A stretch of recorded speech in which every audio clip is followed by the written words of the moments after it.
And greetings. Happy Friday. Welcome to the Steve Deace Show here live and on demand on BlazeTV, radio, and podcast. I am Steve Deace. He's Todd Erzin.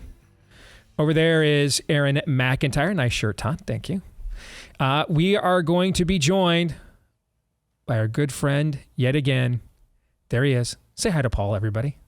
Hey, Paul. Where's the tie, Paul? Paul will be joining us here in a few minutes. And folks, you just need to know. And sometimes I wonder if you folks, if some of you actually listen to this.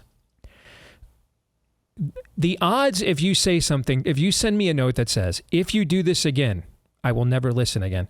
Todd, what are the odds that I'm going to do that exact thing over and over again after I receive even one of those notes, let alone 50? To quote the robot in Rogue One, hi. Yes, if anything, we'll just keep doing it over and over again. Now, to be sure, the overwhelming response when we have our good buddy Paul Alexander on is overwhelmingly positive. Okay. But there is a cadre of you who just can't even every time he comes on. And honestly, I have been showing you restraint by the fact he's just not been here every single week. All right. And because trust me, I've asked Paul plenty of times and we just couldn't get a schedule to work or sync up with ours. So those kinds of tactics of, if you do this again, if you have this opinion again, if you say this again, I'll never listen again. You are by at least 1% with every time I read that, increasing the odds that it will happen again and soon and with regularity. So I just wanted everybody to know that. Brought to you by our friends over at First Cup Coffee Company. There is a flavor for every freedom-loving American from a great coffee company. Has patriotic values, but that's not why you should buy. You should buy because it's great coffee. And if you want to try it for yourself, go to firstcup.com, use the promo code DEACE, you'll get 10% off. And if you subscribe, you'll get 10% off for the life of the subscription as well. Firstcup.com, promo code DEACE. That again is firstcup.com, promo code DEACE. Next hour, it'll be Feedback Friday, and we've got some doozies. I can't wait. I cannot wait to dig into a few of these. All right. Oh, we have the satisfied customers are lining up. So, you know, we love good praise reports. So we'll be sharing a few of those next hour. I gather I'm supposed to put satisfied into the translation machine? Yes. Similar to a guy who presides over a church who believes tradition is authoritative, but thinks being a conservative is a suicide mission, you know, something like that. If that were to be said or to happen. So you don't even need to talk about one line of scripture. If you just tell me, point at that guy and say, that's why I'm not Catholic, like, I got nothing. That's my tap out. Indeed. What can I do? But with all that being said, let us begin on a Friday as we always do with the Deace Group.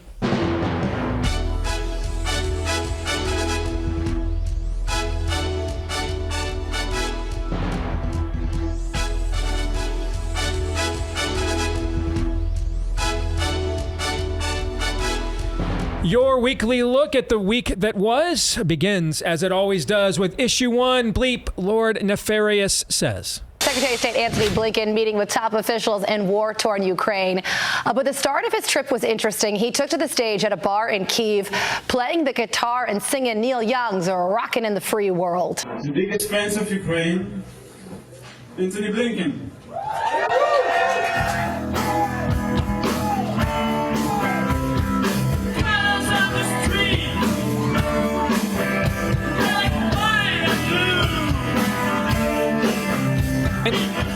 Basically, if Russia is allowed to win, that's the end of the global order. That was my favorite part about doing the book. I interviewed about 100 duty officers from the White House. And these are people that they're relatively young, people who come from all over the government, the CIA, the DIA, Defense Department, military. And, you know, some people like to call those people the deep state. Deep state. Well, the big thing I learned doing this book is that the deep state is packed with patriots.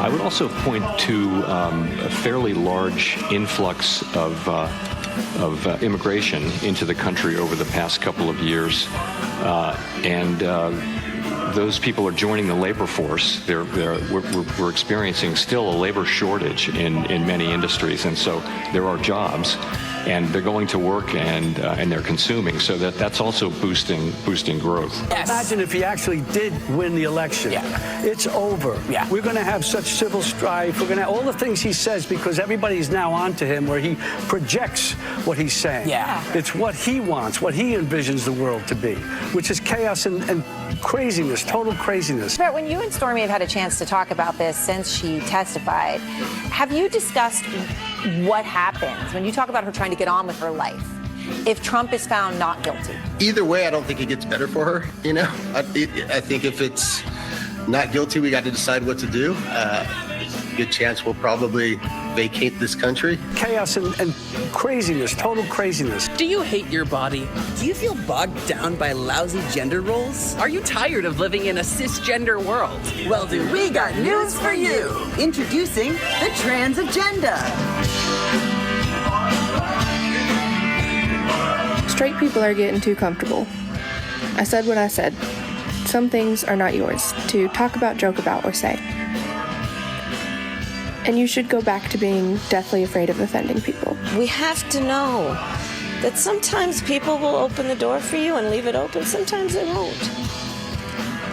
And then you need to kick that door down. I am so tired of white men failing up.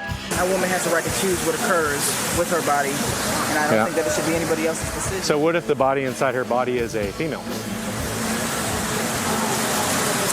Ultimately, the owning body is going to make the decision. And so you believe humans can own other humans? As a black person, yeah. No, that's definitely not my answer to that question, would not be yes. What did you just say?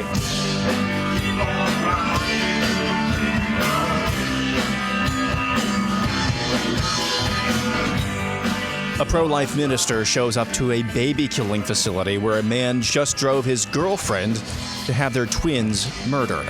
Oh man, twins. I got a 2-for-1 special today. Do you hear yourself? Do you hear yourself? It's a 2-for-1 special. That's wicked. It's awesome. I got a deal. Hell of a deal.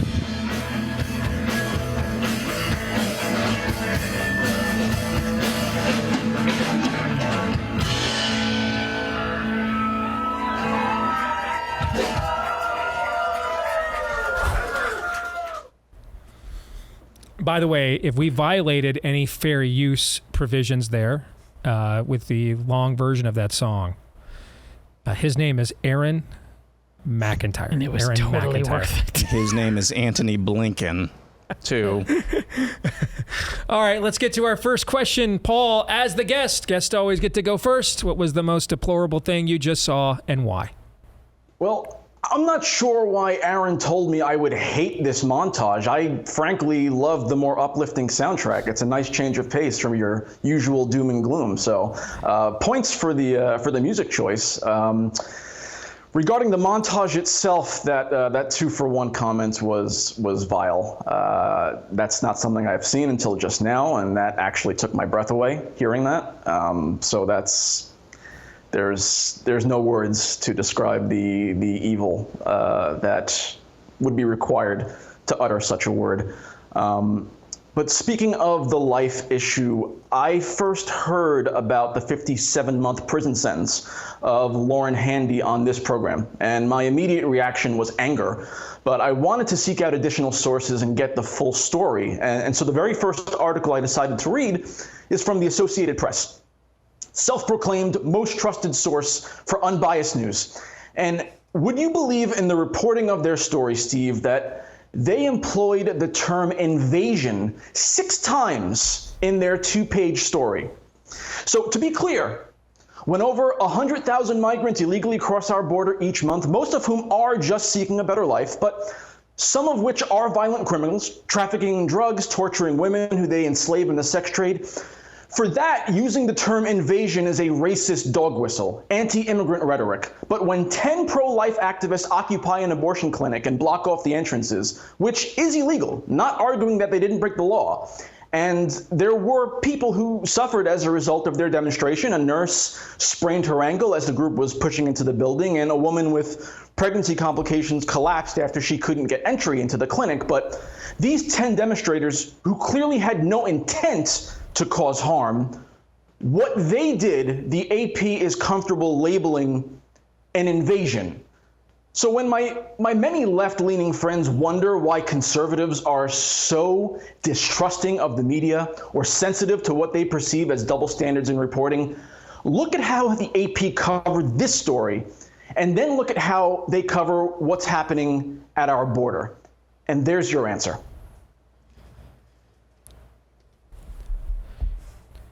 Can I just do the rest of the live reads? And then we don't technically have to do the full 2 hours, right? We just have to get the live reads in. Isn't that the contractual language? I've got some good stuff planned, so let's do the full 2 hours. Because I don't really even know where to go from that. That was just so well done. I have nothing. I have nothing after that. I mean, tip of the cap there, brother. I mean, that was extremely well done. All right, Todd, what say you? And I had not seen that 2-for-1 special comment either. I don't know when that's from. I just saw that this week. I saw it for the first time, Paul, when you did. That's the first time that I saw it too. Todd? Yeah. The worst of the week is Aaron for having no historical context whatsoever for his use and abuse of Anthony Blinken and that song. No, I looked this all up. the way through. Come on. Don't you remember the jam session that George Patton had right after liberating Auschwitz? And we're told that Ukraine is the next Hitler. This has happened before. That wasn't weird at all, Aaron. And for you to set that up and then play that song all the way through that entire narrative, like something unique and heinous was. I just know your history, man. Aaron, nice. Well, man, there's a lot to choose from. Let's go to George Stephanopoulos. This is the cycle that repeats itself over and over and over again, especially from the media. If you think that this is happening, you're a conspiracy theorist. If you think the deep state is real, you're just a conspiracy theorist. Then the next phase is, well, it's not happening, but even if it were, it would be a good thing. Now we're on the third or fourth leg of this. The third leg is, well, it is real, and it's great, and it's filled with patriots. Therefore, if you're critical of it, you're unpatriotic. He completed that cycle there. Thank you, George Stephanopoulos. And I loved the use of Neil. I thought this would annoy Paul because he would say something along the lines of, well, he's playing guitar. Nobody needs to be upset about that. I was wrong. I guess he enjoyed it. So that's good news. Neil Young, that's your name, right? Neil Young, Rockin' in the Free World? Yeah. Yes. You were complaining about a long list of grievances, right? 1989. You were disillusioned with how the country seemed to be moving further right. Well, we got all the people that you wanted, Neil, you filthy hippie. We got all the people you wanted. A kindler, gentler machine gun. How about a proxy war between two nuclear superpowers? Is that what you wanted, Neil? Screw you, man. That's good. All three of you did very well. You know what? I feel compelled to give back to Paul because of the way that the amount of integrity he demonstrated to show at the start here. Are you still residing there in New York, Paul? Unfortunately, yes.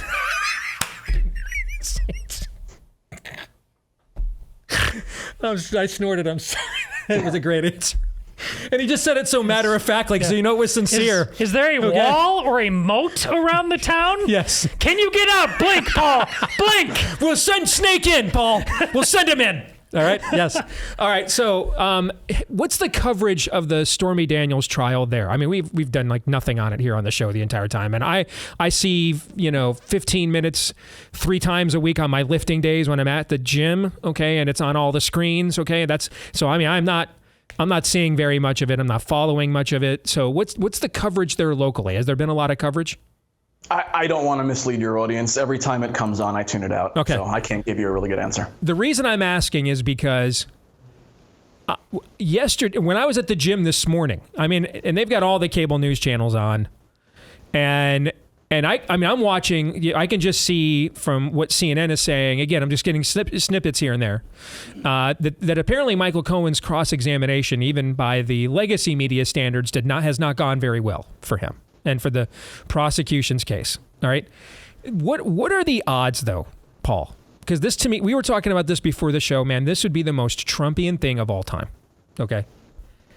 that the jury there, even a Manhattan jury where Trump got 12% of the vote in 2020, 12, that even that jury would be like, this is some straight up BS. But then you all decided to have a whole bunch of Republicans we can't stand come to the courthouse and sit with you in there. And we're just like, you know what? You see where I'm going with this? Okay. Yeah. What are the odds that Trump could snatch defeat from the jaws of victory here?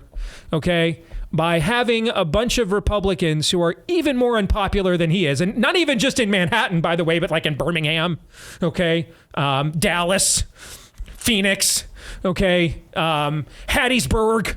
All right, nobody likes these people anywhere in any state. Okay, even their voters are like, I'm just voting for you because you're not not communist, but just make it sure I can't frickin' stand you. I mean, no one likes these people. No one does. What are the odds that you know that community? I don't live there. You know what that's your jury pool is. That's your neighbor. Okay, that the Bragg case would have fallen completely apart. Aside from here come a bunch of Republicans that a bunch of Manhattanites can't stand just to tee it up for him. What are the odds of that? Yeah, I really hadn't thought about that until you proposed that theory. But I think the more Trump makes it into a spectacle and a circus, it certainly works against him. So I think there's some credence to that theory. Look, we're a city of 8 million people. I don't buy into the narrative that it's impossible to find 12 jurors who are nonpartisan and objective. Mm-hmm. So I'm not going to endorse the idea that the whole thing is rigged. But certainly I've seen, even from moderate and left-leaning friends, they don't feel particularly good about this prosecution in general. They do feel there are some political elements involved in the decision to prosecute this case. So I think in the court of public opinion, if Trump were to kind of exercise some self-restraint and remain a little more low-key, he'd probably easily win this thing in the court of public opinion. But the more he invites these unpopular Republicans and makes it a spectacle, it certainly works against him. I bet you there's a lot of people in New York City, regardless of their politics, that are in positions of influence who are really concerned about setting the precedent that we're going to convict people for hush money to side pieces. Yeah. Would be my guess. All right, let's get to the exit question on a scale of 1 to 10, with 1 being the odds that I would not find a way to mix sharded into this hour, and 10 being the odds that sharded is exactly what Joe Biden just did. And again. Rank this week's level of total depravity. Aaron. 10. Todd. 9. Yeah, I don't know. You know what it was? It was the soundtrack. I think it was. Yeah, that's what it was. Took some of the edge out for you. Paul, what about you? So just to confirm here, Steve, am I right to assume that sharding is the act of both defecating and passing gas simultaneously? Correct. Yes. Okay. Yeah, So a question about sharding is on the rundown. That's where we are in 2024. That is where we are. I dare you to do better. For that alone, I'm going to go for a 10. Oh, gosh. After what you saw in Aaron's montage, it's a great opportunity, though, to be serious for a minute. Remind everybody about our friends over at Preborn. They do outstanding work. And they understand that the most effective form of persuasion is exactly what the Lord models in his word, and that is truth and grace.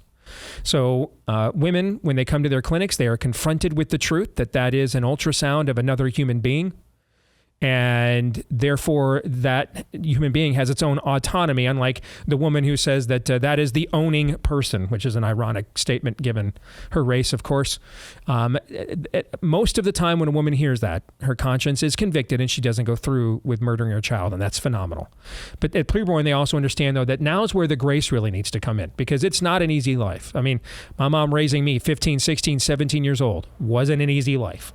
And I think sometimes we just kind of, maybe even too often, that we kind of end the narrative with, great, you celebrated life, go get him, tiger. Okay? It's not an easy way to live. And so they're there with prenatal, postnatal care. All of this is there to support the mom and love on the mom too. And it's all free of charge, provided they have tax-deductible funding from people like us. So if you'd like to give today, dial pound 250 on your mobile phone, say the keyword baby, or if you're like me, just and when our family donates, just go to preborn.com/Steve. Again, that is preborn.com/Steve. All right, let's get to issue 2, Trump's veepstakes. According to the online political betting tracker Polymarket, there's been a shift in the odds for whom Donald Trump will pick for his vice president. North Dakota Governor Doug Burgum now leads the odds, gaining 9 points since the last time Polymarket tracked these odds back around 10 days ago. Tim Scott is close behind at 18% odds to win Trump's running mate position. J.D. Vance, Marco Rubio, Elise Stefanik, Ben Carson, Tulsi Gabbard, Nikki Haley, Vivek Ramaswamy, and Kristi Noem are also still showing up on his list of VP contenders. Trump said this week there's a pretty good chance he'll announce his VP pick at the GOP convention in July. So let's get to the first question here, Paul. Let's go back to you because you have a perspective here that none of the rest of us do. I have a long-standing prediction that Tulsi Gabbard would be Trump's choice as a running mate. Again, that's not an endorsement for a running mate. It's a prediction, nothing more. Of course, you have a history. You've known her for many years. You worked on her 2020 presidential campaign. So do you think she would be a good choice? Why or why not? Do you think it is something that she would, well, she's already said she would accept if it was offered to her. She said that to Dave Rubin about a week ago. So your thoughts on her candidacy in particular, given your experience with her? So I have a complicated answer here, but let me preface by saying I haven't spoken with Tulsi since I finished working on her podcast and she joined Fox News. And in my last correspondence with her, I was pretty critical about the pivot she was making and challenged some of her motivations. So I don't know how she feels about me these days. But I can tell you on a personal level, I've always liked Tulsi. She has always treated me with kindness and respect and gave me opportunities that I am very grateful for. So regardless of how I feel about the evolution of her political brand, that isn't painting my analysis here. I still very much like Tulsi Gabbard, the person, and I wish her well. Now, the strongest case for Tulsi as VP, in my opinion, depends on how much of a threat the Trump campaign views RFK Jr., because there is a lot of crossover among those voters. There is a contingency of libertarian voters and Russell Brand-style liberals who are to the left of MAGA on most social issues, but who harbor a deep distrust of the administrative state and the intelligence community and these other powerful, largely unaccountable bureaucracies. Mm-hmm. These are likely Kennedy voters, but could view Tulsi on the Trump ticket as representation for them. And knowing that Kennedy is unlikely to win could justify voting for Trump based on Tulsi. And frankly, I don't see the Kennedy campaign aggressively defending their turf or going on the offensive against Tulsi because they know his voters like her and they'll be concerned about the optics. And Kennedy's PAC, American Values 24, who theoretically could do more of that heavy lifting, their founder is the president of the publishing company who just released Tulsi's book. So there's a huge conflict there, which could serve the Trump campaign well if courting RFK voters is their priority. Now, that is interesting. Go ahead. Yeah. Yeah. So the case against Tulsi is twofold. One, as someone who worked on her campaign, I can tell you that her base of support comes from older white men. Her support was something like 2-to-1 male versus female. So if the objective is to win back suburban women, I do not think her addition to the ticket accomplishes that. Number two is that it will be very easy to impeach her credibility as a true believer in Trump's agenda. If you look at her voting record or even just her public statements and you went issue by issue, you would see she's probably 90% aligned with RFK Jr. and maybe 40 or 50% aligned with Trump. And I know the narrative is that it's foreign policy and that's where she's most passionate and that's where they best align, but it's just not true. She was highly critical of Trump's foreign policy. She strongly condemned his leaving the Iran nuclear deal, criticized his dealings with North Korea, attacked him on Syria and said the blood of the Kurds was on his hands, and then accused Trump of turning the United States into the prostitute of Saudi Arabia. I believe she even called him at one point Saudi Arabia's bitch. And now that Jared Kushner took $2 billion from the Saudi prince, is anyone going to argue that a second Trump administration would be less beholden to Saudi interests? So the attack ads Biden could run just pitting Tulsi against Trump, using her own words, would be endless. And if you're the Trump campaign, why would you invite those headaches? So unless they've calculated that the best path to victory is through the RFK supporter, I just don't think the ticket makes any sense. You told me some stuff I did not know there. Appreciate that. That is some fascinating analysis for sure. Yeah. All right, Todd, what are your thoughts either on what Paul said or just where the veepstakes stand in general? Take it anywhere you want to go. Incredible analysis. The gist of my own was going to rely on what he said at the very end there. I think there is enough that a total lack of continuity that is problematic not only for those two together, but then for the broader base, which is why I've said all along she would be they're strange bedfellows. I would absolutely consider her for various posts within a cabinet. I think she's now the bar is not set very high on the choice of vice presidential candidates, so choosing her would be better than what Kennedy did. It's certainly better than Kamala, but I think he can do much better than choosing her. All right. Aaron? Generally, echo that. Can you make heads or tails of why Doug Burgum has shot up the list? He's loaded. The only thing I can think of is he willing to invest his own money. Why RFK put his own biggest bundler as his running mate? So maybe Trump does the same thing. That's what I was going to say. He's his Nicole Shanahan. That's the only reason. Yeah. I mean, other than I don't know what the demographic is of voters who vote based on the size of the vice president's eyebrows. Maybe there's an appeal to that demographic. I'm not sure how large that demographic is, but that would be, I don't know who votes on the vice president alone or whether that's just something that gives you permission, kind of gives you whatever you need, the spoonful of sugar to help the medicine go down. I'm not really sure like what a Sarah Palin on McCain's ticket. Yeah. I'm not really sure how large that group of people is anymore. If it is anything approaching consequential, Doug Burgum would be ridiculous, just a ridiculous pick. You're going to win North Dakota anyway. Yeah, he's loaded, but at the end of the day, your real battle right now, if you're the Trump campaign, is not really money. Yeah, that is a problem. It's getting people who should be on board with you. And I'm not sure if advertising necessarily does that, or maybe your pick and vice president does that as well.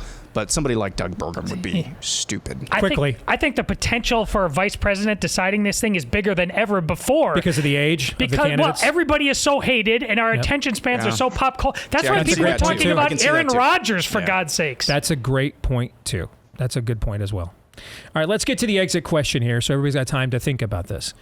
The media is mostly speculating that Trump's VP shortlist consists of Gabbard, Vance, Ramaswamy, Burgum, Scott, Rubio, and Donalds. All right? Do you think Trump's eventual VP choice is on that list, or would you bet the field against that list if it were you, Todd? I would narrowly bet the list, but narrowly. Would you... Are there a name or two quickly there you think are more realistic than others? Well, some you didn't have Stefanik on there. She's in the betting market. Yeah. I would have her on, not for a lot of Tulsi Gabbard reasons that may or may not make sense. Okay. So she would be one that would make you think about betting the field then, is her. Okay. All right. Paul, what about you?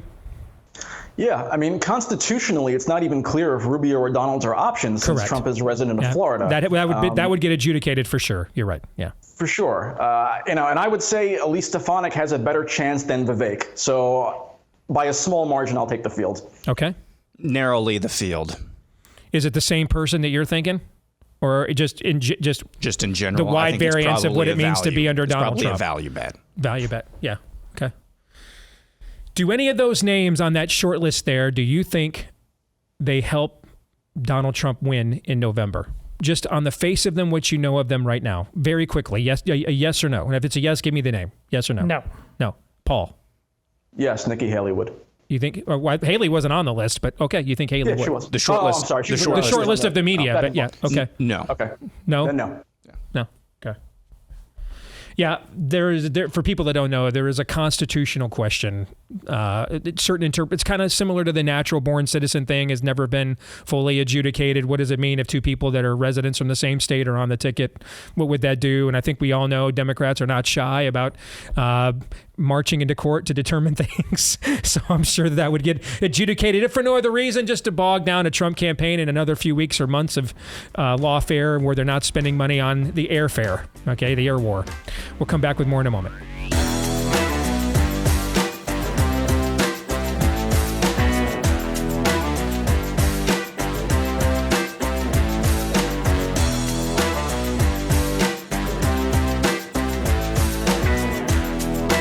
I know a lot of us wish there were more options of whom to do business with.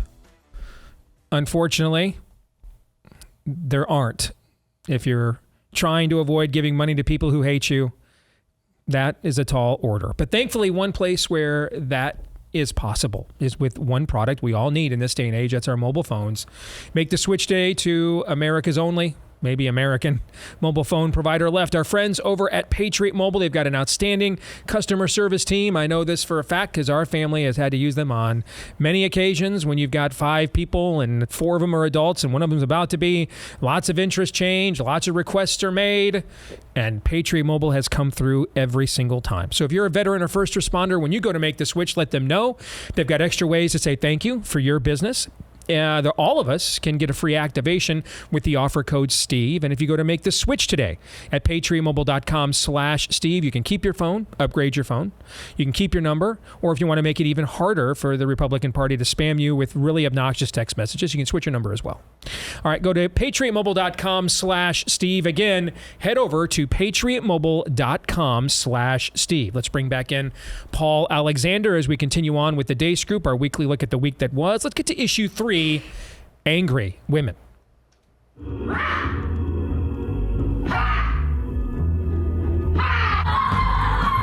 This is a story from USA Today. Women are paying big money to scream, smash sticks in the woods.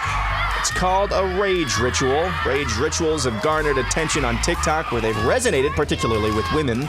In comments, women describe how moving it is to see other women embody their anger, an emotion experts say society often discourages women from expressing.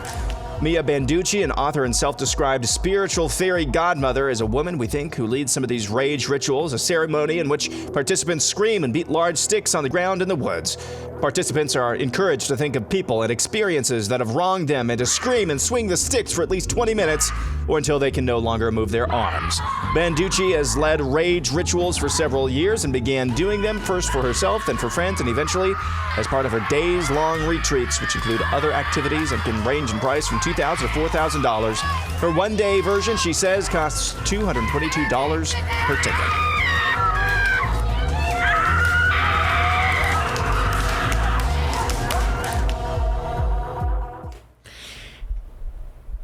It blows my mind. 10 years ago, a little more than 10 years ago, I got a gig writing for USA Today. I was a columnist for USA Today. And Todd, do you remember how I got this gig?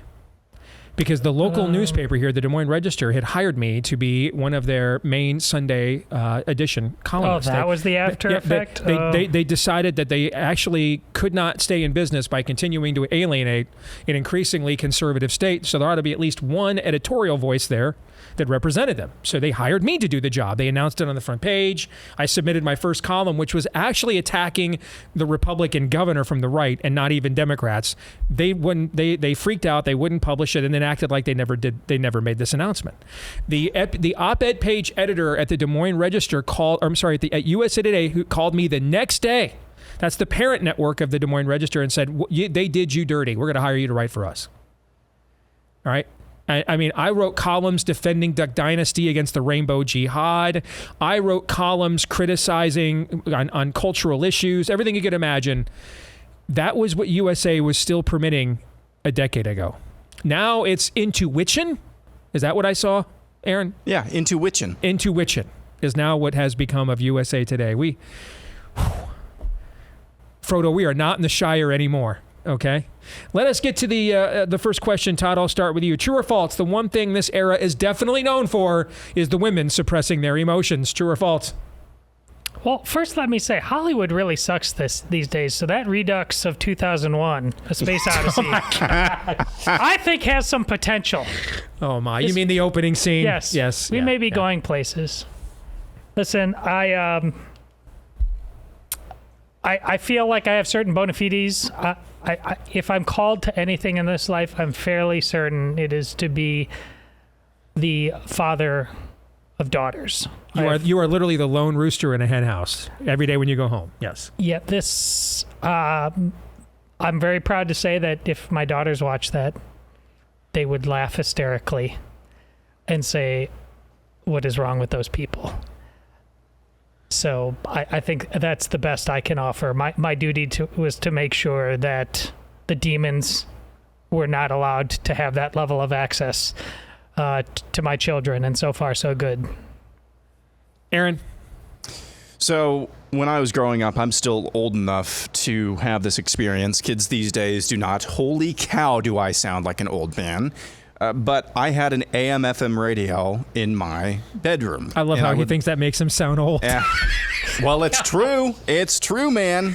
But I would listen to it. Of course, 1040 WHO, I'd listen to that late at night. I remember when I was really young, they used to do, I think, on weekend evenings, the golden age of radio. But as my brothers started disappearing and going off to college and starting their lives, I would be able to have my choice of what to listen to. And inevitably, late at night, I would listen to Coast AM. Now, I was probably 12 or 13 years old. And at that point, I think George Norrie had taken over for Art Bell. But they were playing, I remember a night they were playing the best of Coast to Coast. And it was an Art Bell episode. And I believe the narrative goes, Art Bell claimed that someone had sent him a recording, a tape recording. This person had claimed that they had found a portal to hell, and they recorded the sounds coming out of this portal. Sounded like that? And it sounded exactly like that. I knew I had heard this before. It sounded exactly like that. So that is apparently hell on earth. It sounded like weeping, wailing, gnashing of teeth. I mean, apparently that's good for you. Well, I'll take your word for it. It does come from someone who titles themselves an intuition. It does do that? Yeah. Paul, I have no idea what you are going to say about this, but I am eagerly awaiting it. Your turn. So look, the rage ritual aside and USA Today's journalistic integrity aside, I know this question is framed with some snark to insinuate women today don't suppress their emotions. But the truth is, women do still face a number of double standards in society and often feel like they must conform to certain expectations. Just because Twitter and social media amplify these most extreme cases of radicalized feminism and rage, that's not an accurate representation of what the modern woman deals with. Now, I'm making some generalizations, but specifically in the workplace, if a woman gets upset or takes offense to something, they often don't speak out and suppress it to avoid being labeled too emotional. And men can be demanding, cutthroat, express anger, and that's acceptable because they're ambitious or tough. But a woman oftentimes gets labeled cold or calculating or bitchy. Women are expected to be warm and nurturing, but if they're too nice, it's flirting. And then if the man misreads that and crosses the line, some will question whether that woman was asking for it. So look, I'm not going to sit here and pretend we're still living in the 1950s, but there is a balancing act that many women still have to deal with today that men don't. Okay. That completely threw me off. Which part of the balancing act involves brandishing sticks and heading to the wilderness? I was not endorsing the ritual, but the question itself, that's what I was addressing. Okay. I was expecting some form of gimmick. That was... Okay. That's for the prediction, my friend. Oh, okay. Oh, yeah, right. he has a bit for his prediction. I Okay. forgot to tell you that. All right. Well, before we get to our kicker topic, which I know Paul is going to love. All right. A word about our friends over at realestateagentsitrust.com. Guys, it's only the most expensive real estate market we've ever had. I mean, that's it. Combined with where prices are at, combined with interest rates, I mean, housing payments have averaged going up 14% year to year since 2021. So compound that. That's okay, right? because housing is known for being a cheap purchase to begin with. So having it go up 14% year to year for the last 3 years in a row, everybody can swing that, right? That has not been That has not been the case. Yes, yeah. So if you, though, are like, I got to do it. I'm being called to be relocated for a job, or there's a family situation. I want to be closer to the grandkids. Whatever that reason is, if you're going into the Let's Go Brandon real estate market, make sure you go in with an agent you can trust, and you're going to find them where the name says it all. RealestateAgentsITrust.com. It's a referral service of agents around the country. A lot of times they're from in this audience here at the Blaze, so you guys have some probably common values there. They have been proven to be the top sellers in their market. They can get you to wherever you want to go, wherever that is, and the end result that you're looking for. Head over to realestateagentsitrust.com. All right, let's get to our kicker topic this week. Issue 4, other than lifeguard, what other jobs in New York City are illegals qualified for? This is in reaction to Mayor Eric Adams saying this week that the city is short of lifeguards, and they could be that might be a place where they could be looking to hire some migrants there because of the demonstrated skill set. I can't even believe I'm saying this out loud. All right, but a demonstrated skill set. I don't know how deep the Rio Grande is. Most of the time we just watch people walk over it. Okay, but nevertheless. All right, so what other jobs, Paul? This is really your neck of the woods there. So what other jobs would you recommend Mayor Adams hire illegals to work there in New York City other than lifeguard? Because that's also just a seasonal position. So, look, I won't make light of the talents or contributions of the migrant community, but I will use this as an opportunity. You used to be funny, Paul. You used to be funny. Look, why are you here anymore? Make me laugh. One of my best friends taught English to the children of the undocumented community, and she was so passionate about that job and loved those kids and families so much. I can't in good conscience make light of that. Yeah. But I will use this as an opportunity to admit where I was wrong, Todd. I came on this show a few years back, naively optimistic about Eric Adams. We had just finished 8 years of terror under Bill de Blasio, and I really did believe Eric Adams would right the ship and get New York back on track. But we are almost 3 years in, and he has just been an unmitigated disaster. A poll came out last month that had him at a 73% disapproval among New Yorkers. Wow. Only 4% strongly approve of his performance. De Blasio set the bar really low. He didn't have to do that much to feel like an improvement, but wow, New York really should have taken Andrew Yang when they had the chance. So mayor of New York, that's another job. That's another job they could do. All right, Todd, what about you? Well, William F. Buckley is famous for saying, I believe is it called the City Council there for New York, or the what's the name? Yeah, it's the Assembly. It's called and he famously said, "I'd rather take 50 people anonymously chosen from the New York phone book than the people that are there now." Yeah. In the spirit of that, I honestly think public school teacher. I think I would absolutely randomly take an illegal immigrant over what I would be getting in the schools there. All the jobs they won't do, if they could teach your average inner city scofflaw to pick the lettuce and mow the lawns and earn a trade, I think we'd be way ahead as of where we are opposed to now. dye your hair, castrate your loins, and bind your chest. Yes. That would be an upgrade. I agree. Now we're learning a trade and we're contributing. That would be an upgrade. Agreed. I think in the name of diversity, equity, inclusion, because Paul has kind of re-illuminated this for me with his answer on the women's rage rituals. I think a good, particularly for the men coming across the border illegally and ending up in New York, human resources management would be a good job for them. According to Bureau of Labor Statistics in 2021, 4 out of every 5 HR manager was actually female. So we need some diversity. There you go. Well, wait a minute. Can the diversity cut both ways? No. I don't think it can do that, can it? Find out, maybe? I don't think it can do that. I think it can only go one way, right? Yeah. That's in the rules, I believe. I don't know. Okay. All right. Not sure. All right, let's get to our predictions, Aaron. I'll start with you.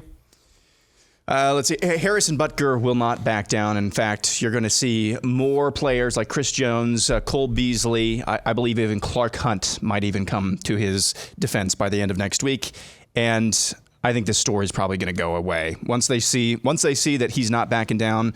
this thing's going to go away real fast. They can't get to him, then they'll cut and run. Yeah. I mean, a couple of prominent members of the Hunt family, I was just talking about them on the show yesterday, so I should mention, a couple of prominent members of the Hunt family have actually come out. The wife of the owner and the daughter of the owner. Come out in support of Harrison Butker. And for people that don't know who Chris Jones is, he might be the best defensive player in the National Football League. He certainly is on the Super Bowl champions for sure. So these are not, trite figures. And Todd, you did mention to me, because I was mentioning, hey, where's the church backing this guy up? You did mention to me that the Bishop of Kansas City has actually come out in his defense too. Correct. So wanted to, since I called them out. And Lou Holtz, by the way. Well, there you go. And he's a well-known Irishman or something. Since I called them out specifically, and those institutions on some degree have responded, I should make a note of that. So I wanted to do so. Todd, your prediction? I totally lied about the Trump VP thing because I wasn't prepared to release this amazing news. Breaking news. I have it on good authority. He understands what I said about the Aaron Rodgers factor, the power of this VP pick. It's not going to come from the list. Donald Trump will be releasing the fact that he has chosen the EA Sports football video game to be vice president of the United States.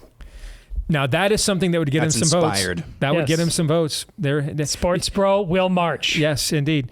I'm going to predict that Republicans are going to make a dire mistake by so lowering the standards for Joe Biden, and provided this June debate even occurs, which I'm not sold on, but provided it occurs, that they're going to make the standards for him so low that anything short of, you can't have your pudding if you don't eat your meat, all right, is going to be declared a win, okay, because of what they're going to say for the next 2 months about his mental faculties. All being true, of course, but never underestimate the White House apothecary. Paul, we wanted to give you the last word. There's 90 seconds now for your prediction. Go. All right, I agree with your prediction, Steve, but I want to go bigger picture and talk conservative media. So Fox Nation is floundering. Daily Wire is putting Matt Walsh in a robe, calling him a judge and calling it comedy.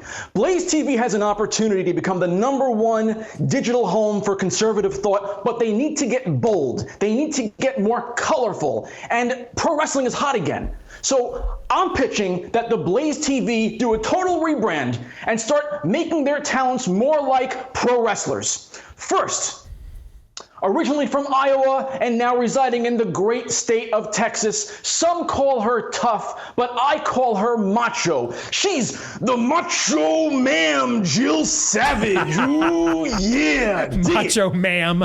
I like it. Very nice. All right. But you're missing an opportunity because there's no shameless MAGA sycophant on the BlazeTV roster, and there's a market you're not capturing. So I have the person who could do it. He is the limousine riding, jet flying, wheeling dealing, kiss stealing son of a gun, the nature boy, Roger Stone. Oh my gosh. Oh my gosh. I'm going to have nightmares about that. I'll be having nightmares about that tonight. But it's not just about characters, Steve. It's about stories. So at Bash at the Beach this summer, when Joe Scarborough and his Media Matters cronies are putting the boots to you and Aaron in a 5-on-2 attack, there he comes. Down the rampway, it's Todd Erzin wearing the red and yellow. He clears the ring. And then he drops the leg on Steve Erzin. He has sold his soul to the New World Order. Hollywood Todd Erzin I love it. has put on the pride flag. I love it with the pride flag. So what you gonna do, Steve, when Hollywood Todd and his rainbow mob run wild on you? That was good. Loved it.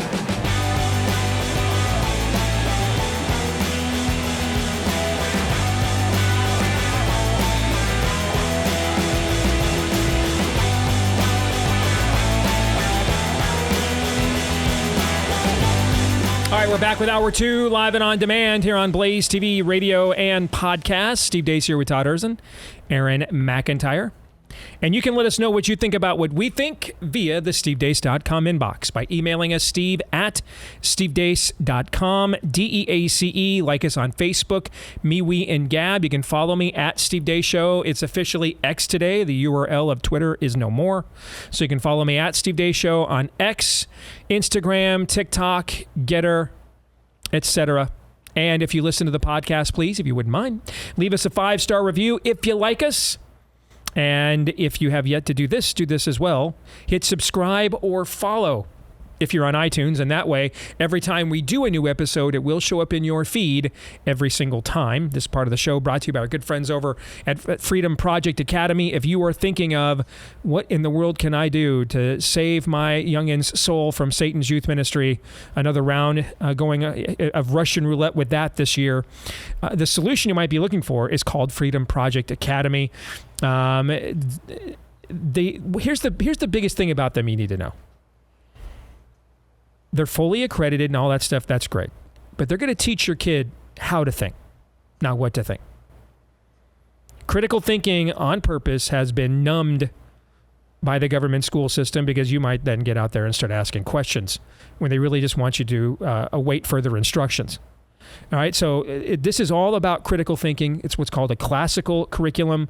They've perfected online learning over there, offering live, on-demand homeschool courses for students K through 12 based on Judeo-Christian values. Kids are going to actually read full books again. They're going to write in cursive again, study the full scope of history again, graduate with knowledge years above their public school peers. If you want to get more information, or if you're like, sign me up now, you can get 10% off on your tuition if you enroll at freedomforschool.com, F-O-R, freedomforschool.com. Again, that is freedomforschool.com. Already received some instant reaction to Paul's appearance on the show. Jim writes, if you have Paul on the show again, I will watch it twice. I liked that a lot. And then there was, 10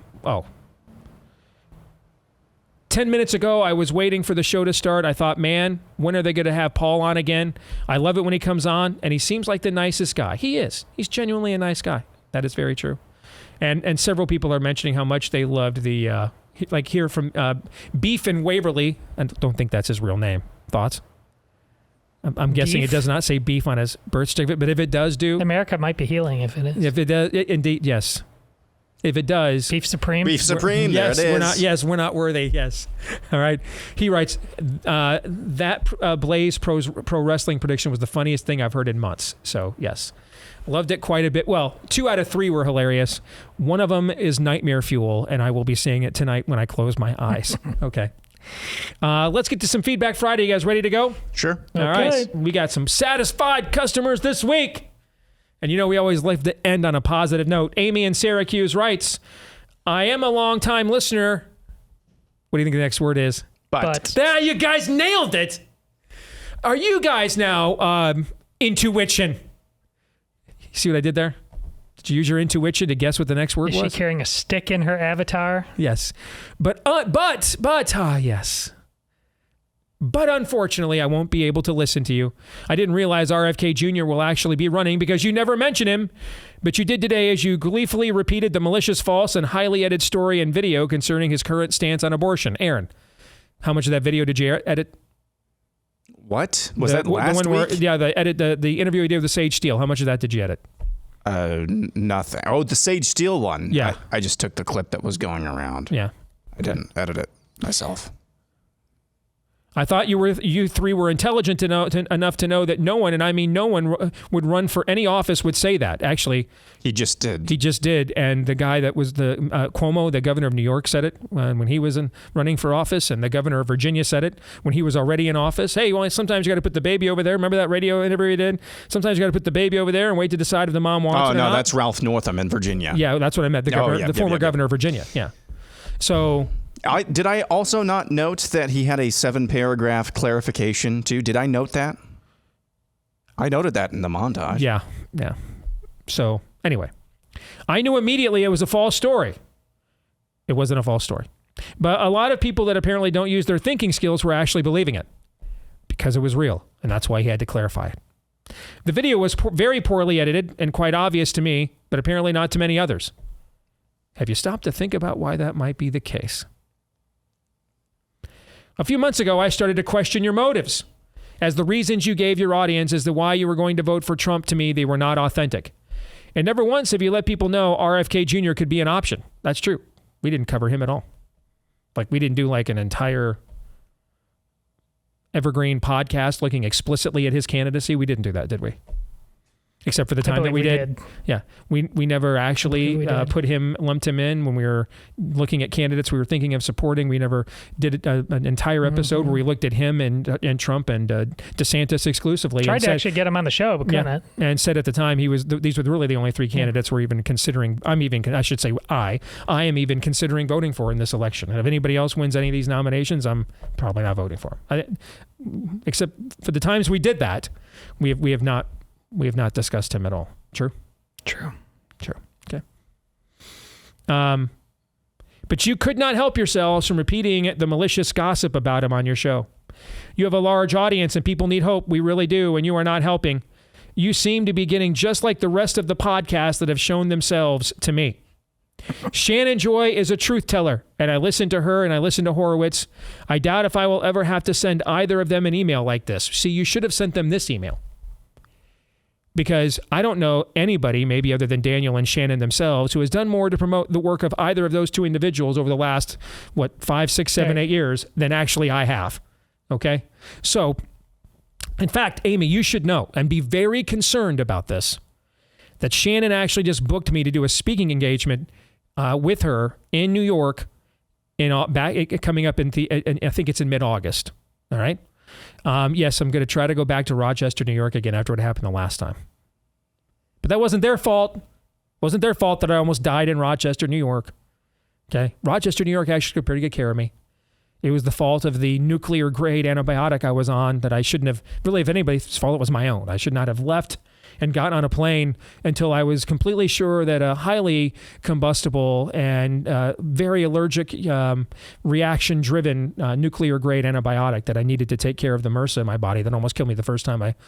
Maybe on hindsight, I should have waited to make sure my body was going to tolerate that okay before I jumped on a plane and went to a completely different time zone. Yeah. So yeah, it wasn't Rochester, New York's fault. It was mine. All right. Rochester, New York actually took very good care of me. I had no complaints. They did a great job. All right. So I'm going back there.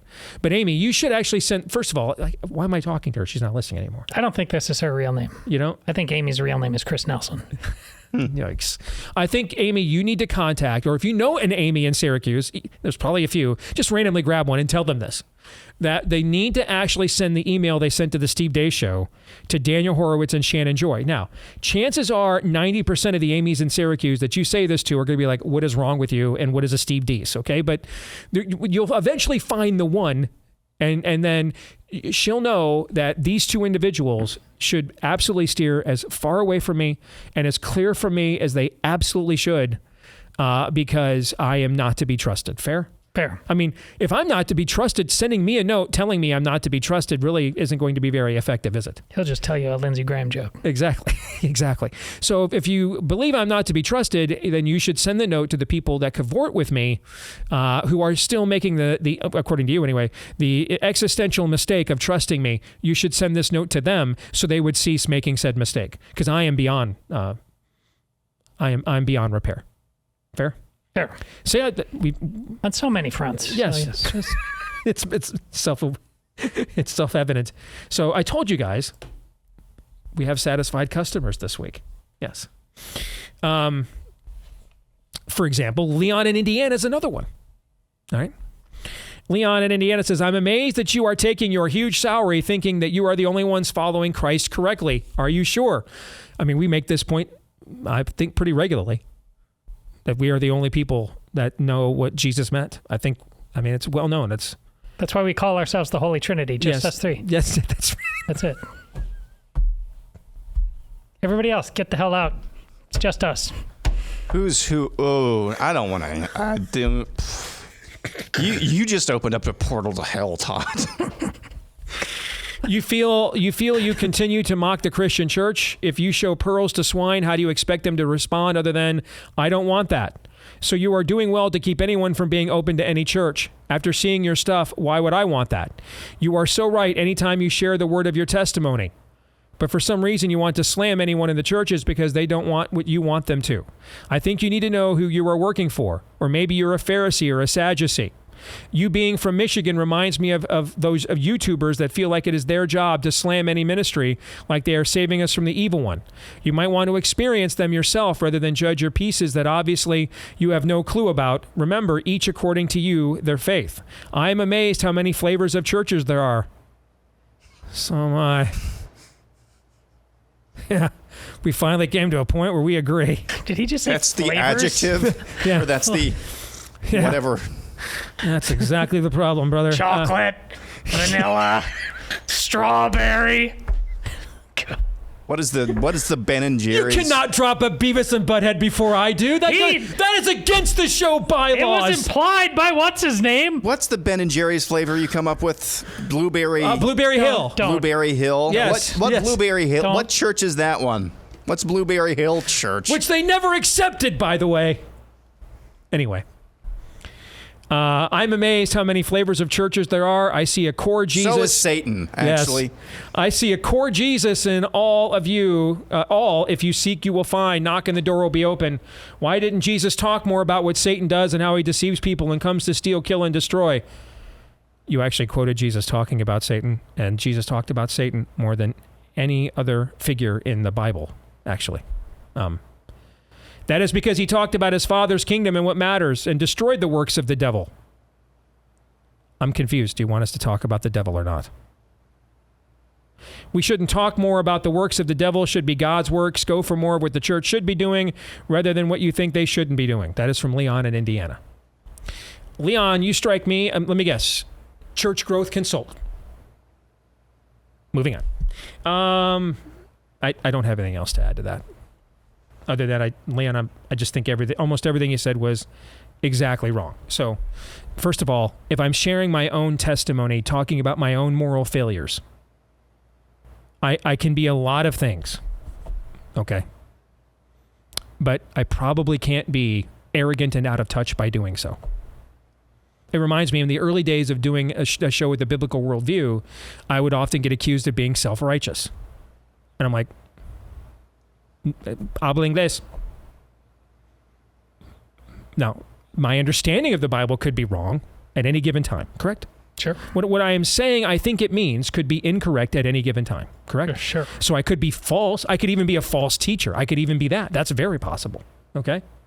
But if I am basing my belief system on something other than myself, guys, follow me here. I know it's going to get real complicated. Math's hard. Okay? Real hard, but keep going here.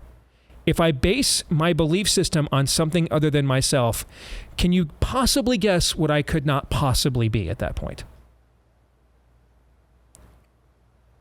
Self-righteous. If my understanding of what is and what isn't righteous is based on something other than myself, guess what I can't be? I can't be self-righteous because it's my understanding of what I think righteousness is based on is something other than myself. So it's not. Now, my definition of righteousness could be wrong. That understanding could be incorrect. What I am saying to people I think is true could be false. That's all legit criticism, right? Sure. But if I am basing what I think is righteous on something other than myself, I cannot possibly be self-righteous. Similarly, I mean, if there's another host with any magnitude of audience at all who's open to spleen more than I have on this show, about my own failures, my own the rakes I've stepped on, the rakes I wanted to step on and tried very hard to, by golly, go and follow them, okay, and listen to them. I've got a lot of faults, but assuming that I hold some perch higher than other people. Meanwhile, I've got grown children that sometimes hear about daddy's faults for the first time listening to his podcast, okay? And then ask me questions about it later. So come on, man. I mean, I could be guilty of a lot of things. That ain't going to be one of them. All right.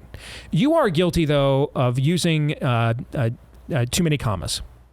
So I wanted to mention that.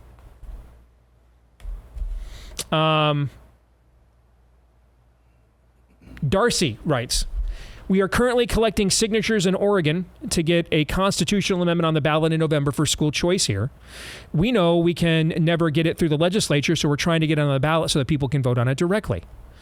The woman who's organizing this movement traveled all over the county to talk to school choice, or all over the country to talk to school choice advocates to see what worked best, and is using Florida's as her model. I know you're a big school choice advocate, so if you are able to plug this in any way on your show or on social media, it would be wonderful. We're trying to get 200,000 signatures by June 30th, so we have a buffer for the signatures that we know the Secretary of State's going to throw out. And it's a heavy lift for a grassroots organization on a shoestring budget, relying on donations and volunteers. So if you could share the website, I would appreciate it. Again, from Darcy Raposa. Darcy, you're awesome. You bet we can mention that website. So letthemlearnoregon.com is the website. If you live, I know you want to be good, natured and supportive, but don't sign it if you're not in the state of Oregon, okay? If you're not an Oregon resident, all right? I guess you can be an Oregon resident listening right now somewhere else in America, right? So I should clarify that. Don't sign it if you're not an Oregon resident, all right? But if you are, sign it and send it to every Oregon resident that you know. LetThemLearnOregon.com is where you can go if you want to sign this. That's LetThemLearnOregon.com. I think Oregon school choice movement should be the same thing as the Greater Idaho movement. Just do that. What do you mean? I think you're aware of this. Yeah, I know what it is. Yeah, but what's the link between the two? Because I think you're in Idaho, you have a far overall more sane approach to all things governance and education. I think we need to be thinking bigger, especially in that place, because that's a hellhole in Oregon. It really is. I think we need to be thinking bigger. Turn that. Steve talks about leaving. And we've had different approaches. Victor David Hansen disagrees. I think adults can, but this is one way of staying and leaving at the same time. I think as long as you are there, rough shape. Hey, making sure that you get the requisite amount of fruits and vegetables that you need in your diet in order to maintain a healthy one can be difficult these days. Not to mention, have you noticed the healthy food's always the most expensive stuff? Especially produce. It's almost like they want you to eat stuff that's bad for you. Anyway, the average person doesn't even eat half of the recommended servings in a day. That's a huge gap when it comes to nutrition. And that's why Balance of Nature was created. It provides an on-the-go solution. And they haven't raised their prices in a decade. Their proprietary blend of 31, that's right, 31 fruits and vegetables come in easy-to-swallow capsules and will give your body so much of the nourishment it needs. Imagine trying to eat 31 different kinds of produce in a single day. Well, that's what you're getting with Balance of Nature's fruits and vegetables. I absolutely love this product. Use it every single day. When you go to balanceofnature.com, you get 35% off plus 10% off any additional sets with your first order as a preferred customer by using my discount code DACE. All right. Now, this is limited to 5 sets, but you're going to save a ton of money while getting the nutrition that you need. Balanceofnature.com. Use the code DACE for the big discount.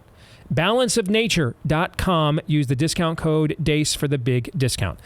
Let's go back to Leon in Indiana's note for a second, if we could, and just make a broader point with beyond what Leon is suggesting, that the church continued to do exactly what it's done here for like the last 30 years. Paint with a broad brush. Keep it inspirational and hope-filled. That all these things take precedence over truth. This is what kind of... I'm always flabbergasted. Like, my methodology may not turn out to be effective. Entirely possible. But the idea that there's just millions of Americans out there who haven't heard the message that Jesus is your buddy... And the goodness of God, I don't understand. My way of countering that and trying to figure out, is there another path here that maybe some would say a narrow road that we're supposed to take in contrast to your best life now, okay? May not be right. And I may be wrong, and I might be a terrible proxy for it. And you should, if that's the case, you should pray. Literally, I'm not even tongue in cheek. You should pray in precatory prayers. God will take this platform away from me. That all being said, that's a separate issue. How anyone could look at this culture and come to the conclusion. I really just think people just don't know how nice Jesus is. I mean, I just really think people don't really know, how much God wants to bless you. And that's your takeaway? That is your takeaway. That I don't get. I have no idea how anyone of any stripe whatsoever within the church comes away from the conclusion of, have we tried the soft sell? I mean... Yeah, you do. You lived through COVID. You know how this works. Yeah, but... They're Netflix and chilling their whole life away, and they go to church, and they say, these are some swell people, and they're very comfortable. And what they aren't reminded of, for any number of reasons, is that this place is a hospital for sinners. I got to tell you, in my Bible in a year, I've done Isaiah and Jeremiah back to back. And I got to tell you something, man. You're reading those pages every day for several weeks, first thing in the morning. It'll change your perspective on some things. It'll change your perspective on some things. I mean, there's a scene here at the end of Jeremiah, because I'm almost to the end of Jeremiah right now. So he's often been called the weeping prophet. He wrote 2 books of the Bible, or he inspired 2 of them. There's some thought maybe that he had someone write his prophecies for him. But Jeremiah and Lamentations are the 2 books that he is often credited with inspiring in the book. So he's sometimes referred to as the weeping prophet. I think his is the largest book of the Old Testament other than Psalms, correct? Is Jeremiah in terms of chapter and page length? It's up there. Okay. So he's absolutely one of the major prophets. And so now, Nebuchadnezzar has already been demonstrated to be the judgment of God against the Jewish people for going down, for all of their apostasy. And remember, the final straw was going down into the valley of Ben Hinnom and casting their babies into the fire to Molech. That was the last straw. And I laid out that scripture on Monday. It's right out of Jeremiah. I think it's 7 or Jeremiah 8, where God makes this very clear. Nope. Now, belt is coming off now. No, we're beyond groundings now. Now it's got to hurt. That cannot happen. That's as toxically evil as anything you could conceive. So no. Maximum punishment coming. So maximum punishment has now been delivered. We're towards the end of Jeremiah now. The temple is gone. The ark has been lost to history. Pretty much all of their national heritage that they took pride in, rather than seeing this as a faith relationship. Right? All of that is gone. It's a wreck. It's destroyed. People, thousands dead. They've witnessed people drinking urine and dining and eating filth to sustain themselves during a siege. They've watched people taken away. This is a desolate nation now. All right. A remnant of people come to Jeremiah and say, "We are very sorry. And we should have listened to you. And we should have listened to God and should have obeyed him. Can you please, we know he is a forgiving God. Can you please go and pray to God on our behalf? You are clearly his prophet." Because there was a lot of debate about that too. Was Jeremiah fraud, lying because he didn't want to tell the people what they wanted to hear? You are clearly the one God has sent. He listens to you and you are speaking for him. Will you go and pray to him on our behalf and ask him, allow us as a remnant now to stay and rebuild this civilization, and do not punish us for the 70 years that you have prophesied, and give us the grace to start over again right away. And we have learned our lesson. Will you go and pray this to him? Okay. So Jeremiah tells them, I promise you this, I will go and pray for you. And then whatever I come back with is what God said. I can't promise what God will say. But I promise you, I will tell you what he said. Jeremiah returns to the people and he tells them, I prayed to the Lord, and here was his message. Basically, the Lord is moved by their repentance. And he is willing to cut short their time of penalty and allow them to be essentially the seeds of a new Israel. and begin and to inhabit the land, to stay there, and to slowly but surely begin to rebuild that which God had destroyed as part of the punishment. He listened. He granted their grace. Okay, one of the military leaders comes out of nowhere to say, "I don't believe Jeremiah prayed that whatsoever. That's a lie, and you're not staying here, and we're taking you all away." And I think they took him to Egypt, I want to say, because Jeremiah was going to stay too. And he took him away, and the remnant of people just took him away. In complete, again, learned nothing. In complete defiance. They just witnessed what their defiance wrought. They then ask their heavenly Father for forbearance. He grants it. That's amazing, okay? And then they respond with, by the way, that same remnant was like, no, we're going to stay here. We're going to listen to God and not you. They just went. Took Jeremiah with him, who was at this time in his life, I think, elderly, probably blind. Why do I bring all this up? If your conclusion to what ails our relationship with our Maker is that human beings, literally in any era, pick one. I just went back to the 5th century BC. So that's 2,500 years ago. If you think in any era that the reason human beings or human civilizations have rejected God is because they just don't know how nice he is. I've got an indoor rainforest in Cedar Rapids, Iowa, where Senator Grassley once wanted to spend $50 million until I called it out and made them back off the arrangement. I've got an indoor rainforest in Cedar Rapids, Iowa to sell you that never got built, if that's what you think. This never works. You can count on people to keep trying it. You know why? David French is. Because it appeals to us. It's what we want to hear. It's comfortable. I mean, I was thinking today, I wrote this on Twitter, or I'm sorry, X now, it's official now today. Because again, I get asked all the time, Steve, how do I know I'm in the right church? As if I don't know. But there's a few things that are warning signs you can look for. We've mentioned them before, right? Let me give you another one. Are you in a church that the only time the book of Jeremiah has ever been cited the entire time, and I'm not saying, oh, I started there 3 weeks ago. I'm assuming we've got some common sense, okay? We don't.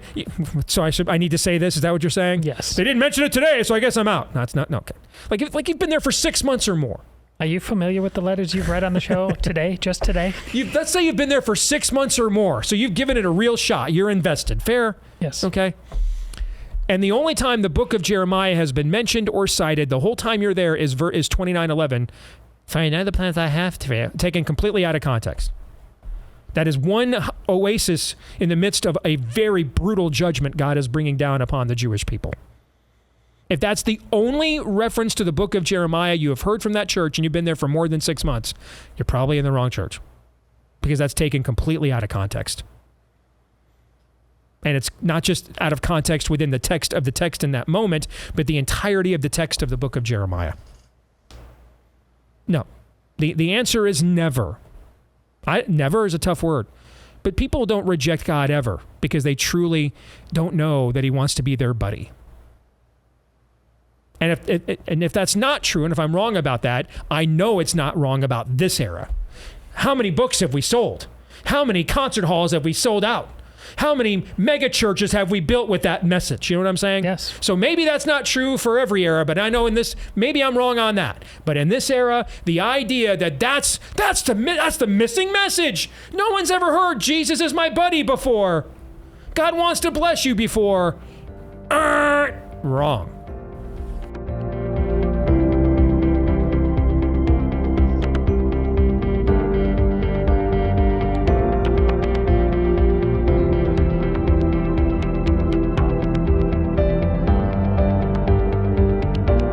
Is officially grilling season. Make sure you check out our friends at Backyard Butchers for the absolute best meat out there. I put these guys to the test a few weeks ago, by the way, on the Blackstone. I went out and got some burgers at the grocery store, and then I got the burgers that I got from Backyard Butchers, and I grilled them together. Man. So it's the same griller, Okay. So I'm the control group. Nobody cheated. I was blown away how much better the Backyard Butcher's burgers were. So they are delivering American-raised and harvested meat from right here in our own American backyards, from farm, from ranch to table for you. Make it your only source of beef and chicken. And it's grass-fed, grain-finished. The meat does taste amazing. I'll back them up on that. Cut out the frustration of the meat aisle and just go to backyardbutchers.com. Save an extra 20% off your entire order if you use the code DACE, my last name. And when you subscribe, you'll get an additional 10% off and free shipping too. You can't beat it. Great meat. Backyardbutchers.com, promo code DACE. Find out why they've got so many 5-star reviews online. Backyardbutchers.com/Dace. Use the promo code DACE at backyardbutchers.com/Dace. Also want to let you know about a couple of things happening here before I forget, from the Blaze standpoint as well. Maybe you guys saw Todd wearing the new Steve Deace Show swag shirt. You can buy a lot of our various, not just our show, but all of the shows have their own swag, and the Blaze has its own stuff as well. So if you're into that, you can go to shopblazemedia.com today and check out everything from the Truth Be Told hoodies to sweatshirts with our and polos with our new logo on it. The hero mug that I drink my water out of every day, one of those is there as well. Use the code Steve10 to get 10% off your entire order at shopblazemedia.com. Shopblazemedia.com. Use the discount code Steve10 for the discount. And then we debuted this movie a couple months ago, but now that we're getting into the actual pool boy season, make sure you check out Agua Donkeys. It has no agenda, no politics, no equity quotas. It's just trying to make you laugh. That's all. And anything that calls upon the brilliance of Napoleon Dynamite, one of the best films of the 21st century so far, in my opinion.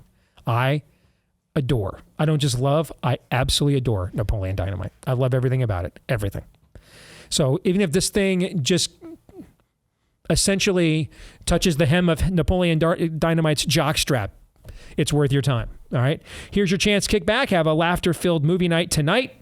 Totally check out From the Outside World. Go to aguadonkieysmovie.com. Agua, A-G-U-A, by the way. aguadonkieysmovie.com. aguadonkieysmovie.com. All right, guys. Ready for some more Feedback Friday? I'm not sure after that first round. Stephen asks, I think, a very good question, and it's one I'm getting a lot right now. And I got it last Friday night when I went up to Northwest Iowa to speak at that fundraiser for our one of the state legislators here. With Biden, Trump, and RFK Jr. all to some degree being pro-choice, or you might say pro-abort, how do we successfully navigate this? I look at Trump, for example. Am I wrong to consider him pro-abort for criticizing the longstanding law in Arizona and the heartbeat laws in Iowa and Florida as too harsh? But at the same time, he did appoint the justices that led to the overturning of Roe that made these kinds of pieces of legislation even possible. So my question is, again, how do we as Christians navigate this election when the three major candidates are all for some form of child sacrifice? This is an excellent question from Stephen, and no, I didn't ghostwrite that. Different Stephen. Okay. So let me give you guys the answer that I gave during the Q&A session at the fundraiser I spoke at Friday night, because this is one of the questions I received, or maybe it was actually after that, and a woman came up and asked me this.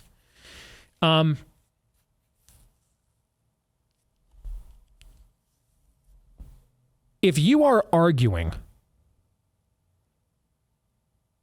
if you are arguing that we need to roll back protections that save babies from abortion, then you are on some level pro-abort.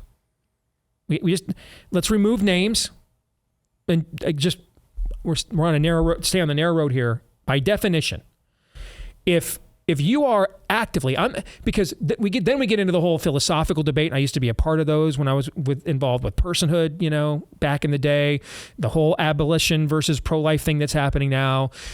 Whether you are implying that you are okay with abortion because you're only going so far to restrict it is a different debate. That's a philosophical debate, and that's a different debate. Okay. In this case, if you are saying that's that protects too many lives, and we need to remove those protections, you are by definition then. It's not implication. We could argue the other way. If you're, am I saving as many babies as I can, or am I tacitly permitting you to abort the ones that I don't think I can save? Which is it? That is a philosophical debate. Okay. And it's about what you're implying by what you're willing to codify into law and what you're not. In the case of what Donald Trump has said about Arizona's law, what he said about Florida's law, remember, he's a Florida resident. He won't even go on the record about whether he'll even vote against. I mean, they've already got a law, a constitutional amendment on the ballot in Florida for November that would mirrors what's already passed in Ohio and Michigan. You can just kill them all whenever you want. Trump won't even say he won't vote. He would vote against that as a Florida resident. Won't even give his position on that. And that is on the heels of, during this primary, he specifically said the heartbeat bills in Florida and Iowa were too harsh, specifically.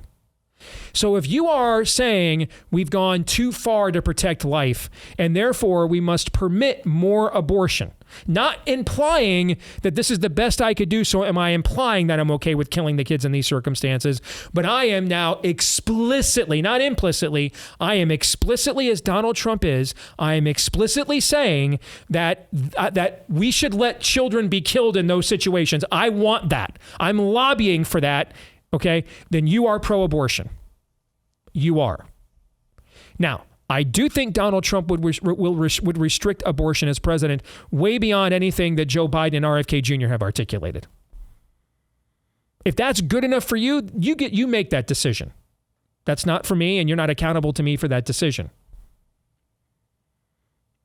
But as I said to the woman who asked me about this last Friday night, I am actually more interested in the motivations for why people make the decisions that they make than the actual decisions. Because I'm a big process guy, right? And why am I big into motivations? Because I think the scriptures reveal that God is big into motivations. And if our motivations are good, even if the results are not what we had hoped, that whole Romans 8:28 thing, okay? That we end the show with every single night or every single afternoon now. So if you come up to me and you say, Steve, I can't vote for Donald Trump, and I'll say, why? And your answer is, I mean, he's pro-abort by his own definition. He's actively lobbying people to let more kids die. I can't support that. You know what my answer is going to be? Okay. Now, did I say I agree? Did I say I approve? I don't think that's...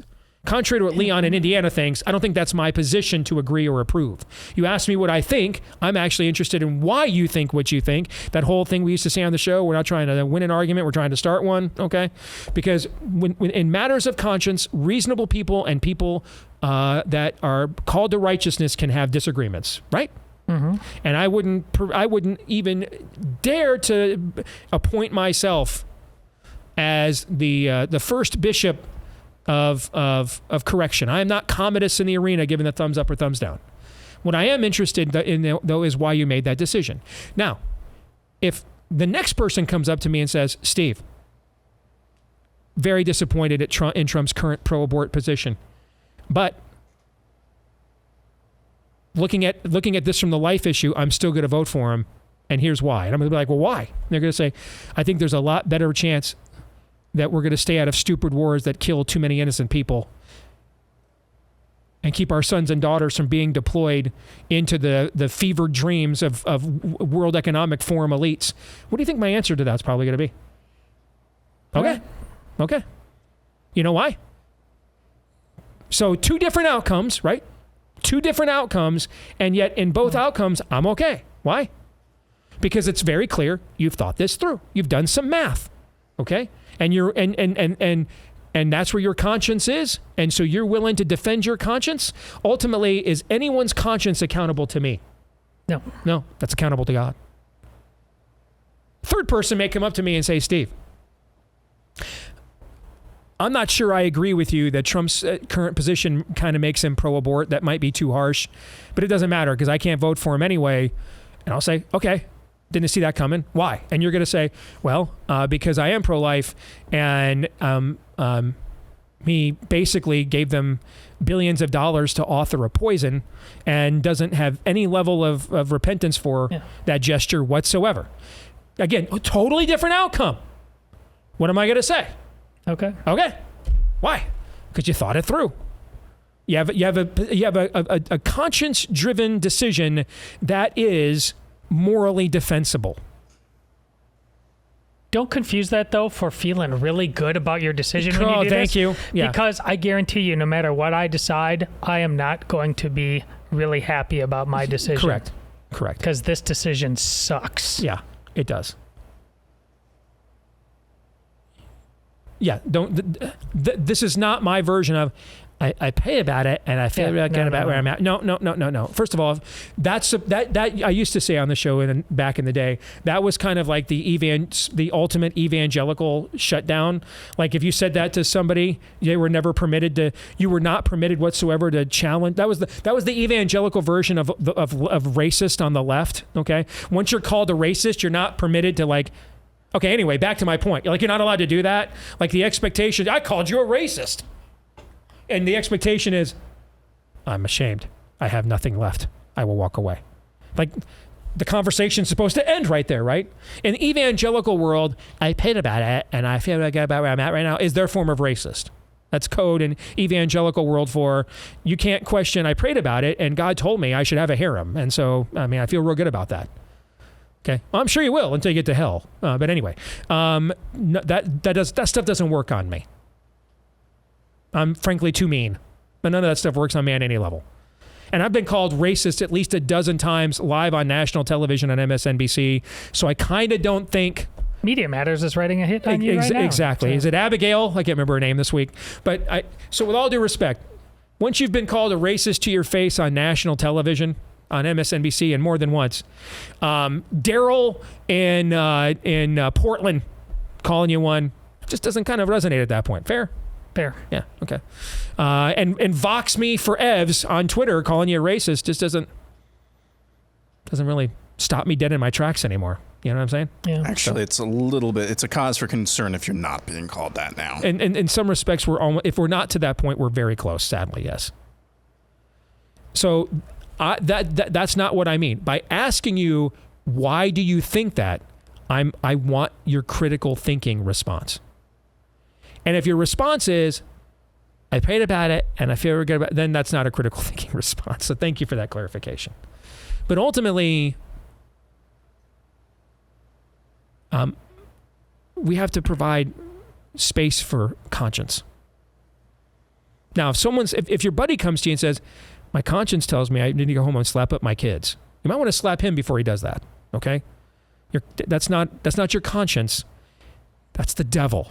All right, that's not your conscience. That's the devil. Okay, but I shouldn't have to say things like that. But you guys think I do. You think I got to be that explicit, that simplistic? Once again, have you read the emails on your own show today? When I'm talking about conscience is with people who are beginning with many of the same premises, but are wrestling with what the right conclusion is, given that premise. That's what I'm talking about. Okay? That's what I'm talking about. You guys have any thoughts on that before I move on?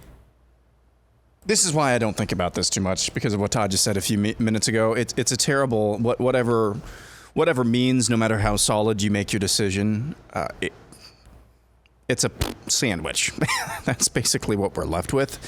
And the reality is, too, that it's a high likelihood that you're living in a state right now, if you're watching a show like this, where these types of decisions... Your vote probably doesn't even matter. It probably doesn't matter anyway. Now, there's 9 states where you really ought to be wrestling with this. Yes. Okay. Basically. Michael Wells writes, you know what? I'm not going to do this to Todd. We cannot end the show on this. Whatever this is, we got to do it. We cannot end the show on this looking at the clock, man. We can't. Why? What's the topic? We got 3 minutes here. What's the topic? I actually intended for this to be a meaningful conversation. If I bring it up now, it won't be. It won't be.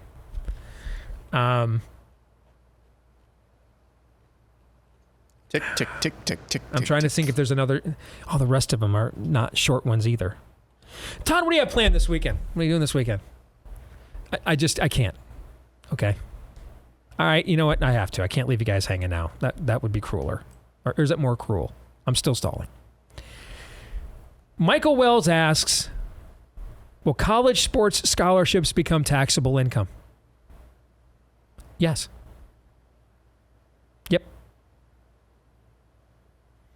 Unless there is some form of congressional carve-out that says there's an antitrust exemption where certain sports that draw and generate revenue are concerned.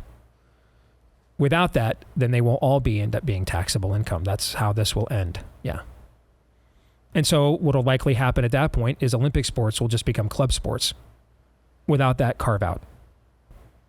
That's how this will end, one way or the other.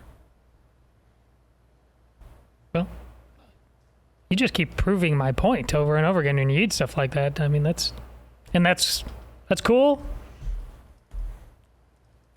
Go team, go sports bros. There's just too much money. I mean, anybody could stop this. None of it has to happen.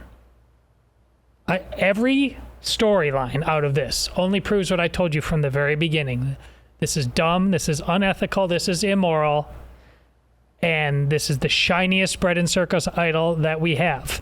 And it's a place, even if we think we have rules for all of the rest of our lives, we just decide this idol's too important to me. We won't apply them here. This doesn't have to happen.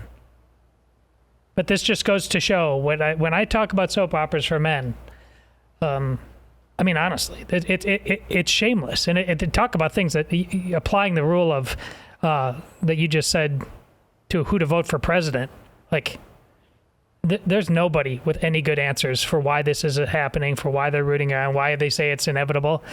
There are zero good answers. None. This is a big shiny idol, and that's it. And the only decision to be made is if you like your idol or you're going to smash one, no matter how much it might hurt. Thanks for the time. Can we get an instant replay of that, Aaron? No, replay review. We're going to go to the booth. Romans 8:28.